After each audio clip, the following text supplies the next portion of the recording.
sisälläni oli kaikista äänekkäintä. Tartuin siihen, mitä halusin uskoa, en siihen, mitä näin. Ehkä halusin vain kuulua jonnekin, mutta se paikka hajotti minut. Nyt näen, kukaan ei muutu murtumatta, mutta jotkut murtavat ja lähtevät.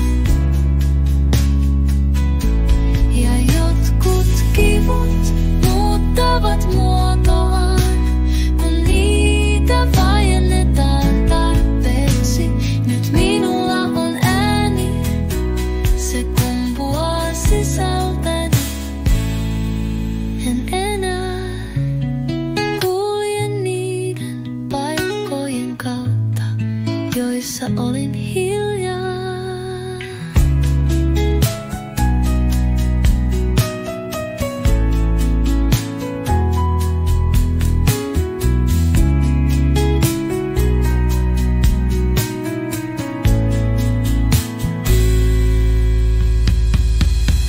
Kukaan ei murtu murtumatta, mutta jotkut muuttavat ja lähtevät.